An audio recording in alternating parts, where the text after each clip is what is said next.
pada pagi hari adalah Allah mengubah nama Abraham menjadi Abraham. Ayat adalah ayat 4 dan 5. Sorry. Jadi kita baca sama-sama ayat 4 dan 5. Oke, jadi 1, 2, 3.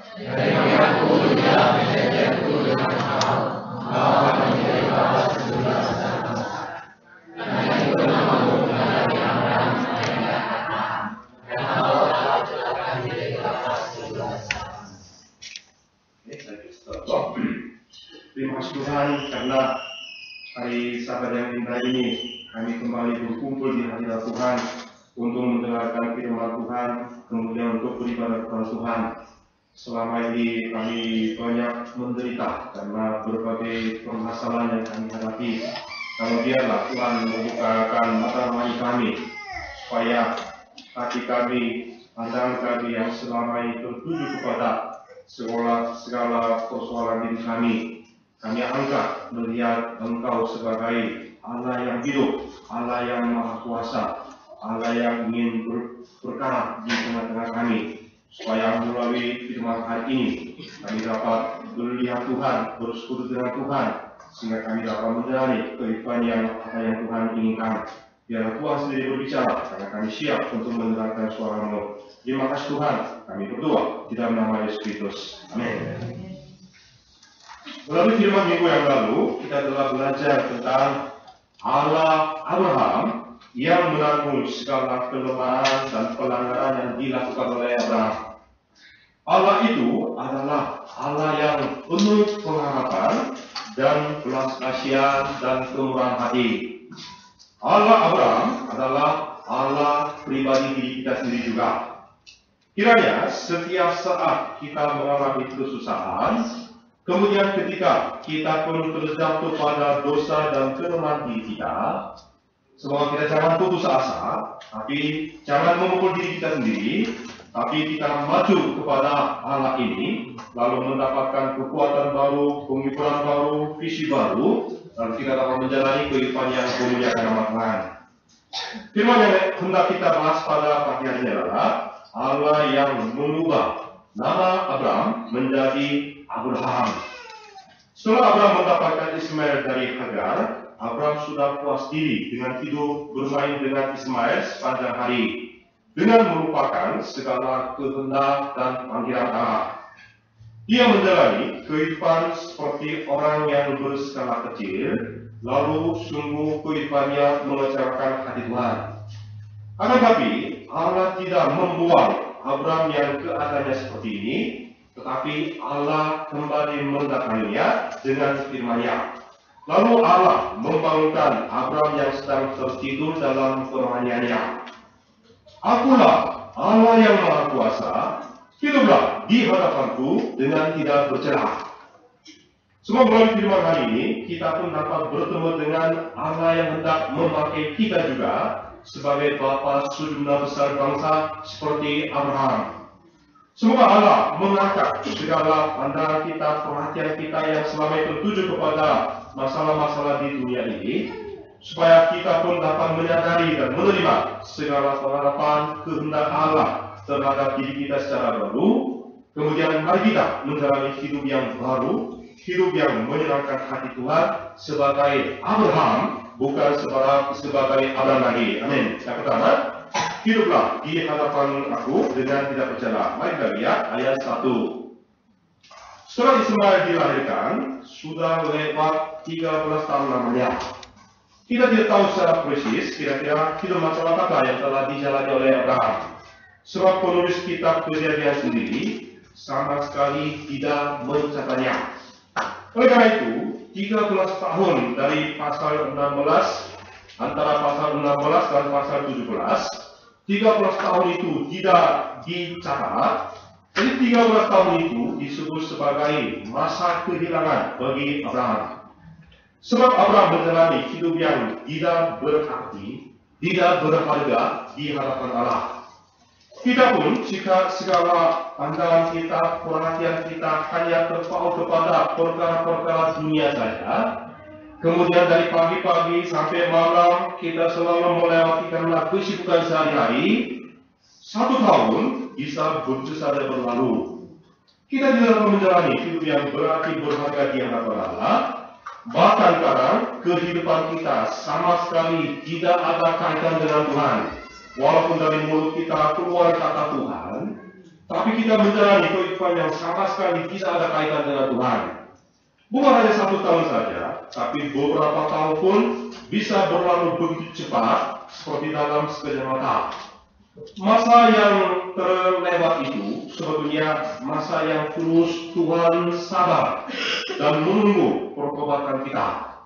Masa itu bisa 1 tahun, bisa 10 tahun, bisa juga 30 tahun. Bagaimana kira-kira kehidupan Abraham secara rohani selama 13 tahun itu? Kita tidak tahu, tapi ketika kita lihat ayat 17 dan 18, kita akan menduga bagaimana keadaan rohani Abraham selama 13 tahun tersebut. Ketika Allah memberitahukan kepada Abraham dan Sarai bahwa Sarai sebentar lagi akan melahirkan anak laki-laki bagi Abraham, Abraham menjadi tertawa sambil berkata dalam hatinya, mungkinkah bagi seorang yang berumur 100 tahun dilahirkan seorang anak? Mungkinkah Sarah yang telah berumur 90 tahun itu melahirkan seorang anak?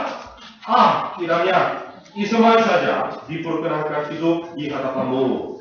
Itulah apa yang ada di hati Abraham pada saat itu. Selama ini Abraham banyak menderita karena masalah keturunan yang begitu serius baginya. Karena masalah ini, ia seringkali jatuh pada masalah keraguan-keraguan ketidakpercayaan. Kemudian dia begitu sering menderita karena ketidakpercayaan. Tapi justru karena adanya masalah yang serius seperti ini, ia dapat berdoa kepada Allah, ia berjuang di hadapan Tuhan dengan sungguh-sungguh. Kemudian dia dapat menyadari segala rahasia iman dapat bertumbuh secara rohani di hadapan Allah karena adanya masalah seperti itu. Tapi setelah Ismail dilahirkan, keadaan Abraham sudah berubah. Karena masalah kehidupan yang serius telah dipecahkan, ia tidak usah mengadakan pergumulan yang sungguh-sungguh di hadapan Tuhan. Barangkali Abraham setiap hari jalan bersama dengan Ismail, main bola basket, main bulu tangkis bersama dengan Ismail setiap hari. Dengan cara-cara itulah ia berusaha keras untuk menjadi seorang bapa yang baik bagi Ismail. Memang kehidupan yang baru ini ada kesenangan, ada kebahagiaan bagi Abraham. Ia jatuh kepada kepuasan diri sendiri, sedangkan sekian lama sekian lupa akan kehendak Allah, pengharapan Allah yang begitu besar dan mulia terhadap dirinya. Ketika masalah hidupnya telah dipecahkan, ia kehilangan segala keinginan rohani juga. Jadi baginya, kehidupan sebagai seorang guru misi seperti dirasakan suatu beban yang sangat besar. Walaupun dari luarnya tidak ada masalah yang serius, bahkan semuanya kelihatan lancar-lancar saja, tapi karena di dalam hati Abraham tidak ada keinginan rohani untuk bertumbuh, ia sedang jatuh kepada ketiduran rohani dan mengalami penyakit rohani yang sangat serius di hadapan Tuhan. Dan karena tidak ada keinginan, tidak ada perjuangan rohani, wajar tidak terjadi pula pertumbuhan rohani di dalam kehidupan Abraham. Selama 13 tahun lamanya, Allah terus sabar terhadap Abraham sambil menunggu kesadarannya dan pertobatan dari Abraham sendiri. Tapi walaupun menunggu 1 atau 2 tahun, bahkan walaupun sudah lewat 12 tahun pun, keadaan Abraham tetap sama, bahkan semakin tenggelam ke dalam kepuasan diri sendiri. Abraham tertidur dalam ketiduran rohaninya. Jadi Allah tidak bisa sabar lagi.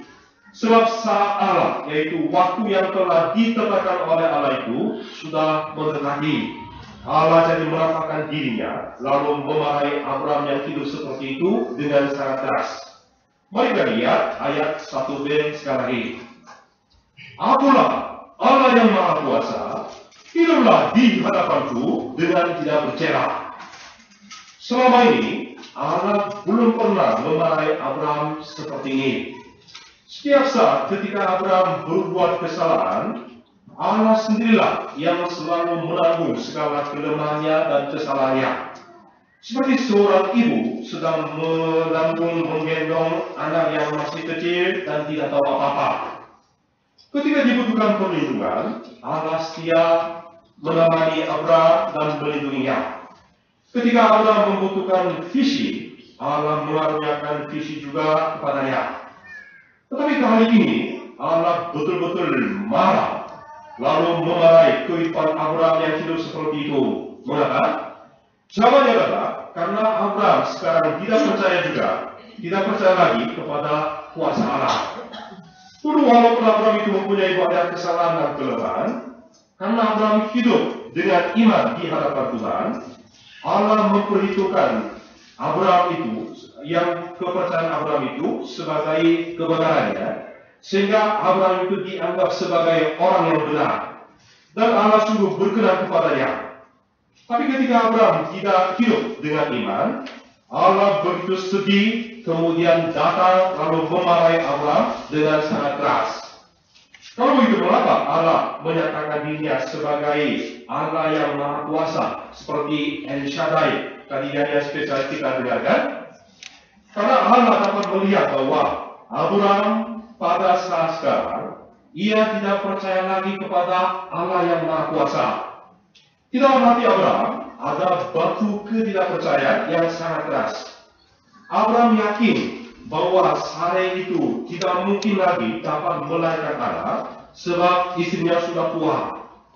Karena ia sekarang terkurung di dalam pikiran terbatas, logikanya, pikiran manusianya. Ia menganggap Allah juga pasti terbatas. Oleh karena itu, Allah menyatakan dirinya kepada Abraham dengan berkata, "Akulah Allah yang Maha Kuasa." Dengan cara itulah Allah hendak mengangkat batu ketidakpercayaan yang ada di dalam hati Abraham. Saudara-saudara yang kami kasihi, sesungguhnya bagi Allah yang kita percaya itu tidak ada satupun yang merupakan hal mustahil. Amin. Allah kita adalah Sang Pencipta atas segala sesuatu. Jadi Allah mampu membuat Sarai yang sudah tua sekalipun, Allah bisa membuat dia melahirkan anaknya. Allah ini dapat membelah Laut Merah. Allah ini mampu juga mengeluarkan air dari batu karang. Allah ini mampu menyembuhkan segala macam penyakit. Bahkan dia mampu menghidupkan juga orang-orang yang sudah mati. Allah yang demikian berkuasa ini sangat menentaki supaya Abraham jangan hidup secara sembarangan, tapi dia hidup dengan iman secara 100% di hadapan Tuhan. Allah mengendaki kita juga hidup dengan iman secara 100%. Namun ketika kita melihat hati kita, seringkali kita dapat temukan begitu banyak batu-batu ketidakpercayaan. Padahal dari mulut kita secara otomatis kita selalu mengatakan, "Aku percaya kepada Tuhan, Dia adalah Allah yang hidup, Dia adalah Allah yang Maha Kuasa." Kita mengatakan, "Ya, aku percaya bagi Allah tidak ada yang mustahil." Tapi jika melihat isi hati kita, suara hati kita berbunyi, masalah saya saat ini, seperti masalah pekerjaan saya, masalah keturunan, masalah sidang, masalah kesehatan, masalah masa depan, masalah pernikahan saya, itu tidak dapat terpecahkan, walaupun Allah bercampur tangan langsung. Jadi ada suatu keyakinan yang sungguh aneh, walaupun kita mengatakan kita percaya kepada Allah yang hidup. Saudara-saudara, ini bukan iman. Ini tidak bisa menyenangkan hati Tuhan. Kiranya kita jangan membatasi kemampuan kuasa Allah dengan keadaan apapun. Sungguh bagi Tuhan tidak ada yang mustahil. Allah yang hidup, Allah yang Maha Kuasa dapat melakukan segala sesuatu di dalam keadaan sesulit apapun. Walaupun bangsa Indonesia sedang mengalami kesusahan yang besar, namun bila mana Allah mau, Dia dapat mengubah, memulihkan kondisi bangsa Indonesia menjadi saluran berkat untuk semua manusia. Dan segala masalah pribadi kita pun begitu banyak, entah kelihatan sebesar apapun masalah itu, jika Tuhan mau, Tuhan pasti mampu memecahkannya. Apa yang paling membuat hati Allah sedih, kecewa, marah, itu adalah ketidakpercayaan diri kita di hadapan Tuhan. Jika kita membuka Injil Markus pasal 9, kita dapat menemukan seorang ayah yang mempunyai anak yang kerasukan setan. Kemudian untuk menyembuhkan anaknya, dia menggunakan segala caranya. Ketika dia membawa anaknya kepada Yesus, kebetulan pada waktu itu Yesus tidak ada. Kemudian 9 murid mencoba sama-sama berteriak-teriak, tetapi anaknya tidak bisa disembuhkan. Dengan demikian, karena anak yang sakit, sang ayah ini mengalami begitu banyak penderitaan. Kemudian akhirnya dia kembali datang kepada Tuhan, lalu meminta pertolongan kepada Tuhan sambil berkata, "Sebab itu, jika engkau dapat berbuat sesuatu, tolonglah kami dan kasihilah kami." Pada saat itu, apa tanggapan Tuhan Yesus? Setelah Tuhan Yesus mengatakan, "Jika engkau dapat berbuat sesuatu," apakah Tuhan Yesus menghibur sang ayah yang begitu kasihan itu dengan kata-kata yang lembut? Sama sekali tidak.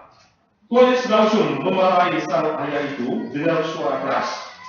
"Jika engkau dapat, tidak ada yang mustahil bagi orang yang percaya." Kita dapat bertobat atas keraguan-raguan, ketidakpercayaan kita terhadap kuasa Allah. Karena ketika kita tidak percaya kepada Allah, kita ragu-ragu kepada kuasa Allah, Allah pasti marah kepada diri kita.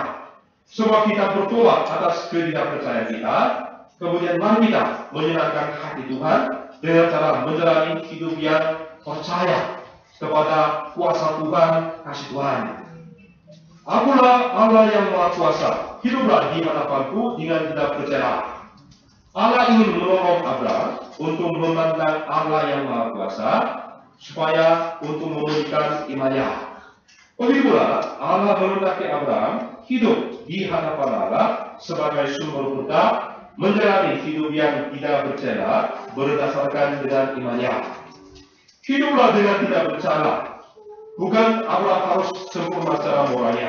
Artinya, Abraham harus hidup dengan iman secara sepenuhnya, memegang janji firman Allah, percaya kepada Allah. Tetap percaya juga bahwa bila mana nanti tiba waktu Allah, Allah pasti akan menggenapi janjinya. Bagi Abraham, saat yang dijanjikan oleh Allah semakin mendekat. Tahun depan, 1 tahun lagi, Tuhan mau menggenapi janjinya. Tapi ketika Tuhan melihat kondisi Abraham sudah kehilangan imannya. Kini sudah hampir dekat. Jadi sebetulnya tunggu sedikit saja. Walaupun di mata manusia sangat terlambat, tetapi Allah tidak menunda. Tetapi pasti akan menggenapinya.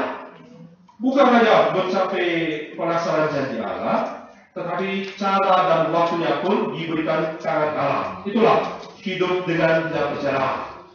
Allah yang tidak percaya itu adalah El Shaddai, yaitu Allah yang Maha Kuasa. Allah kita adalah Almighty God. Allah kita adalah Allah yang membuat keadaan mustahil menjadi mungkin. Allah yang dapat mengeluarkan sesuatu dari keadaan yang sama sekali kosong. Dalam keadaan yang sebetulnya putus asa, tapi dalam keadaan itu Allah tetap menggenapi janjinya dengan kuasanya. Allah ini datang kepada orang-orang yang sedang jatuh kepada penderitaan dan putus asa. Kemudian Allah ingin menanamkan imannya, karena Allah ingin memulihkan hubungan iman itu. Di dalam hal ini, di dalam keadaan sesulit apapun, kita harus hidup dengan iman. Hidup yang percaya kepada janji Allah, hidup dengan iman, itulah kehidupan yang tidak bercela di hadapan Tuhan. Jika kita kehilangan iman ini, kita akan menjalani hidup yang berskala kecil. Kita hanya puas diri dalam keadaan manusia, keadaan duniawi, seperti apa yang dilakukan oleh Abraham, yang sama sekali tidak bisa dihindarkan oleh Tuhan. Kehilangan visi Allah, lalu mengejar keuntungan kecil, lalu menjalani hidup yang tidak berarti, tidak berharga di hadapan Allah. Oleh karena itu, saudara-saudara, walaupun kenyataan kita sesusah apapun, kita tidak boleh putus asa. Seperti Abraham, jika kita menyerah lalu hidup dengan berskala kecil, Allah sama sekali tidak berkenan kepada diri kita juga. Jadi kepada saudara-saudara yang sedang memikul beban berat karena masalah pekerjaan, masalah pernikahan, masalah masa depan, Allah yang pernah mengatakan diri kepada Abraham, Dia sekarang berkata kepada saudara-saudara, Akulah Allah yang Maha Kuasa, hiduplah di hadapanku dengan tidak bercerai. Walaupun dalam keadaan yang tidak terlihat suatu pengharapan dan kemudian wajar putus asa, Allah tetap menghendaki kita semua jangan kehilangan visi pengharapan yang pernah Allah berikan kepada kita. Kemudian Allah berharap supaya kita hidup di hadapannya dengan iman. Allah paling berkenan kepada diri kita ketika kita hidup dengan iman, walaupun tidak punya sesuatu yang dapat dibanggakan. Apabila kita kehilangan iman yang percaya kepada Allah yang Maha Kuasa, sama dengan kita kehilangan segala sesuatu di dunia ini. Jika kehilangan iman yang absolut kepada kuasa Allah, hidup kita di hadapan Allah menjadi sama sekali tidak ada artinya. Walaupun melakukan perkara sebesar apapun di dunia ini, jika dilihat Allah bagi kita tidak ada iman, kita akan menjadi, yang masa itu akan menjadi masa kehilangan, seperti masa kehilangan bagi Abraham 30 tahun lamanya. Saat ini saudara-saudara, Allah datang di tengah-tengah kita. Allah berfirman dengan tegas kepada kita yang seringkali terpaut kepada keterbatasan kita. Akulah Allah yang Maha Kuasa, hiduplah di hadapanku dengan tidak bercerai. Amin. Allah ini sedang mengamati segala gerakan kita, pikiran kita. Semua di depan Allah ini, kita sama-sama hidup dengan iman yang tidak bercerai. Percaya kepada Allah yang Maha Kuasa, kemudian hidup dengan iman dengan sempurna. Dalam kitab Yesaya pasal 40 ayat 28 sampai 31, Nabi Yesaya berkata, Tidakkah kau tahu, tidakkah kau dengar, Tuhan ialah Allah kekal yang menciptakan bumi dari ujung ke ujung. Ia tidak menjadi lelah dan tidak menjadi lesu, tidak terduga pengertiannya. Dia memberi kekuatan kepada yang lelah dan menambahkan semangat kepada orang yang tiada berdaya. Orang-orang muda menjadi lelah dan lesu, dan teruna-teruna jatuh tersandung. Tapi orang-orang yang menanti-nantikan Tuhan mendapat kekuatan baru. Mereka seumpama raja wali yang naik terbang dengan kekuatan sayapnya. Mereka berlari dan tidak menjadi lesu. Mereka berjalan tidak menjadi lelah. Semoga Tuhan memberi iman dan pengharapan kepada kita semua, sehingga kita terus hidup seperti burung rasa bagi. Kemudian kita sama-sama dapat memuliakan nama Tuhan, bukan melalui perbuatan kita, bukan melalui jasa kita, tapi melalui iman kita. Kiranya Tuhan memberkati iman kita masing-masing. Amin.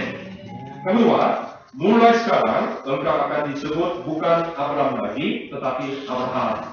Mari kita lihat ayat 3. Ketika Allah menyatakan diri sebagai El Shaddai dan menyuruhnya untuk hidup dengan tidak bercela, bagaimana tanggapan Abraham? Abraham langsung berlutut di depannya. Hal ini menyatakan bahwa sikap Abraham yang sungguh-sungguh mau bertobat dan taat kepada Allah secara absolut. Dalam ayat 4 sampai ayat 6, isi perjanjian yang ingin Allah buat dengan Abraham itu diceritakan. Dari pihakku, inilah perjanjianku dengan engkau. Engkau akan menjadi bapa sejumlah besar bangsa. Karena itu namamu bukan lagi Abraham, melainkan Abraham, karena engkau telah kutetapkan menjadi bapa sejumlah besar bangsa. Aku akan membuat engkau beranak cucu sangat banyak. Engkau akan kubuat menjadi bangsa-bangsa, dan daripadamu akan berasal raja-raja. Allah hendak mengangkat Abraham menjadi bapa sejumlah besar bangsa. Kemudian melalui Abraham ini, Allah hendak membangkitkan banyak raja-raja. Di sini dapat kita ketahui kata sumber berkat itu dikembangkan menjadi bapa sejumlah besar bangsa. Jika kita melihat isi perjanjian Allah ini, kita dapat mengetahui Allah sedang menaruh kehendak dan pengharapan yang sangat besar kepada Abraham. Abraham itu ingin hidup sebagai seorang ayah yang baik, yaitu Abraham. yang selalu dihormati oleh anggota keluarganya sendiri. Kemauannya bersifat sangat kecil skalanya, kemudian sangat realistis. Tapi kehendak Allah kepada Abraham, dia bukan hidup sebagai Abraham, tapi sebagai Abraham, yaitu bapa sejumlah besar bangsa, melahirkan raja-raja di dunia. Kehendak Allah demikian besar dibanding dengan apa yang diinginkan oleh Abraham. Walaupun Abraham tidak menjadi gunmen, Abraham ingin menjadi hanya gunmen saja, ternyata Allah hendak menjadikan Abraham ini sebagai great man, bukan good man. Apabila Abraham hidup dengan menuruti kehendak Allah, Allah sendirilah berjanji, dia pasti akan membuat Abraham menjadi orang yang hebat sebagai Abraham. Tiap ini pun, Allah menaruh kehendak yang sama kepada diri kita yang berkumpul ini. Kemudian Allah sedang, Allah akan bekerja di tengah-tengah kita terus-menerus. Kalau kita Filipi pasal 2 ayat 13, firman Tuhan berbunyi, karena Allah yang mengerjakan di dalam kamu, baik kemauan maupun pekerjaan menurut kelelannya. Allah sudah mulai mengerjakan karyanya di tengah-tengah kita. Allah yang sudah memulai, tidak mungkin dia akan berhenti begitu saja. Sekarang juga, ke depan juga, dia tetap mengerjakan karyanya di tengah-tengah kita, supaya melalui kehidupan kita, kemudian dia akan dinyatakan. Allah kita adalah Tuhan yang telah menciptakan langit dan bumi, sehingga dia mempunyai skala yang begitu besar dan universal. Seperti Allah menaruh kehendak yang besar kepada Abraham, dia juga menaruh kehendak yang besar kepada diri kita juga. Melalui diri kita yang kelihatan sebagai orang sepele, Allah hendak memberkati bangsa Indonesia. Kemudian Allah ingin menginjili semua negara-negara Muslim. Ketika kita merenungi kehendak Allah ini, hati kita menjadi penuh dengan semangat, visi dan pengharapan.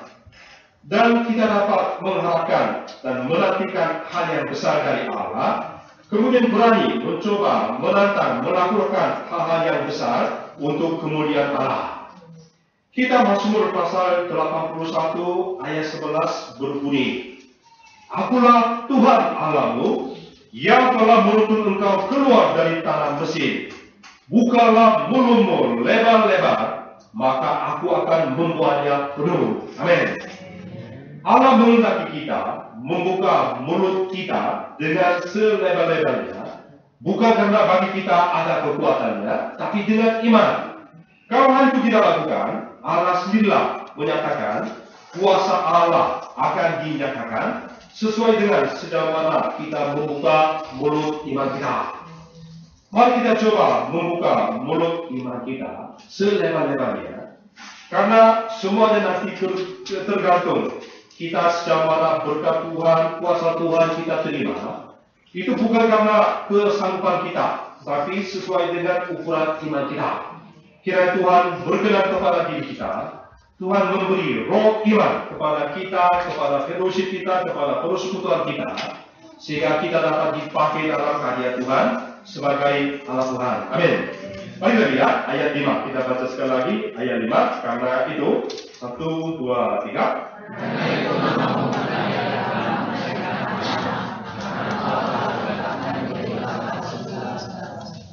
Untuk mengangkat Abraham sebagai bapa sejumlah besar, secara spesifik Allah ingin menggantikan nama Abraham menjadi Abraham. Apa arti dan tujuan Allah dalam hal mengubah namanya?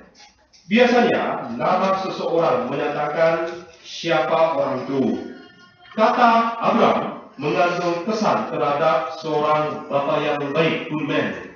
Sedangkan Abraham tergantung image terhadap bapa sejumlah besar bangsa, yaitu great man. Oleh karena itu, Allah hendak membentuk image yang baru sesuai dengan namanya.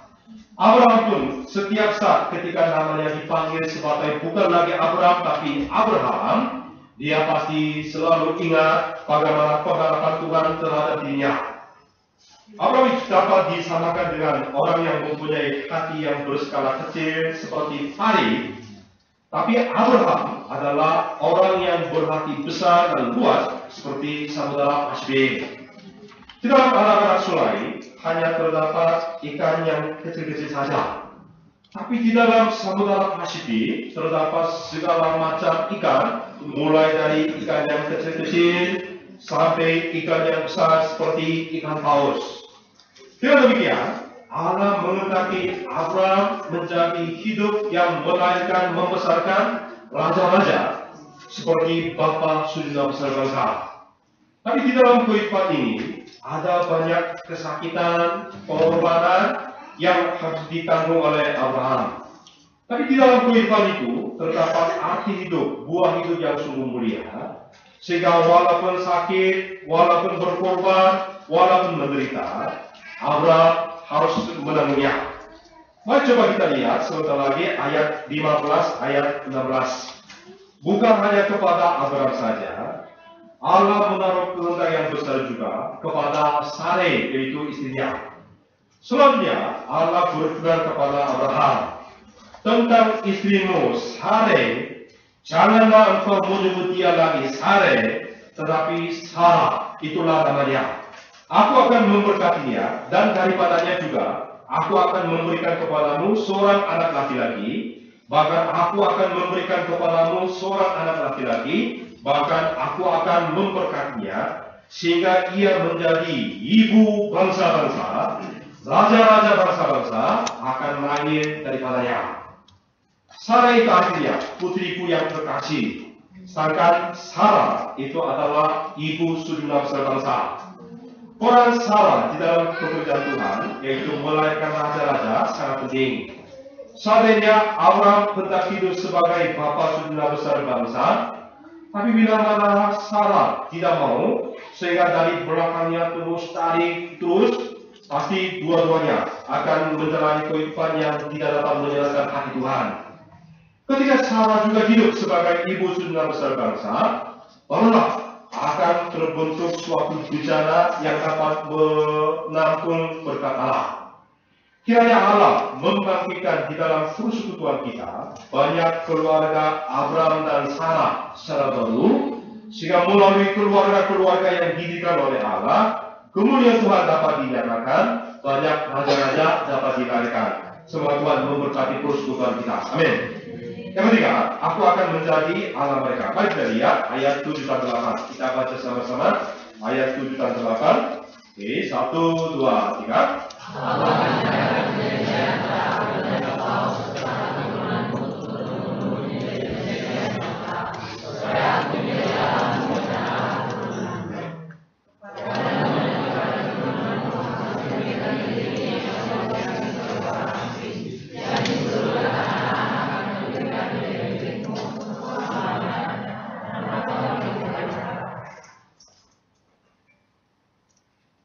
Aku akan menjadi Allah mereka. Dari ayat 7 dan 8 ini tertulis dengan baik apa tujuan mengapa Allah membuat perjanjian dengan Abraham.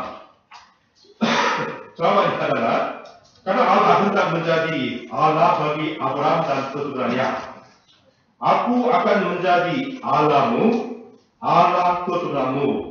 Di dalam ayat ini terlihat jelas akan kemauan Allah yang sangat sungguh-sungguh untuk disambut, diperlakukan sebagai Allah sebagaimana mestinya. Allah mau memulihkan tata urut penciptaan segala sesuatu yang sudah rusak melalui Abraham ini.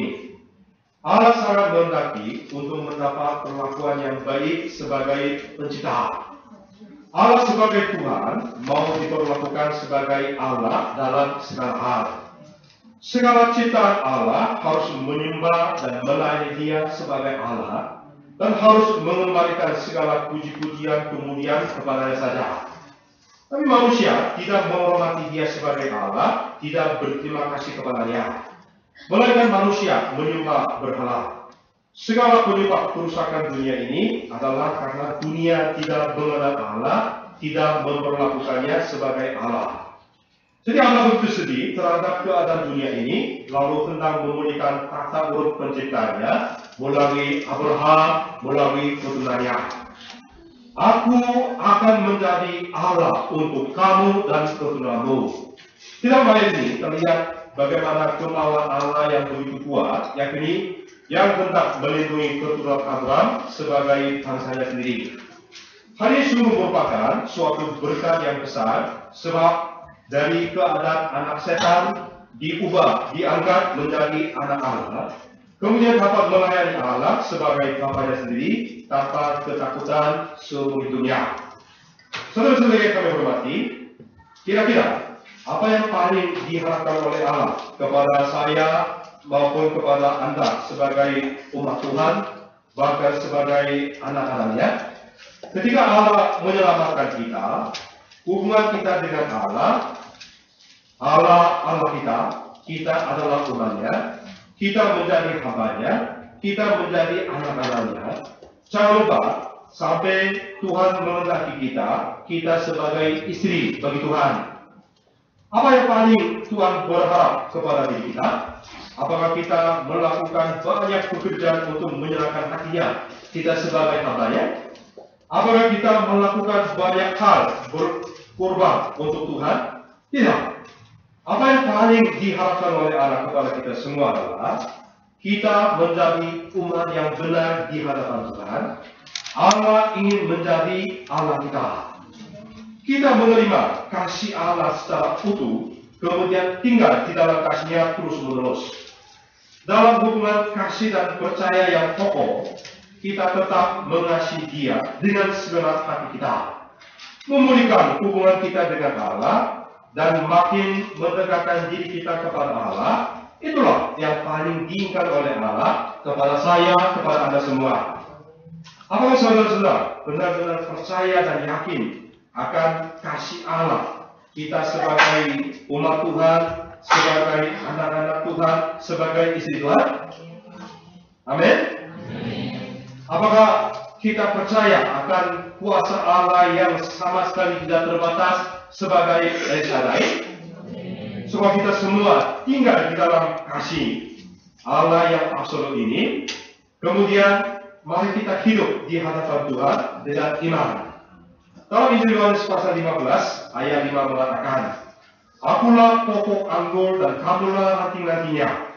Barang siapa tinggal di dalam aku dan aku di dalam dia, ia berbuah banyak, sebab di luar aku kamu tidak dapat berbuat apa-apa.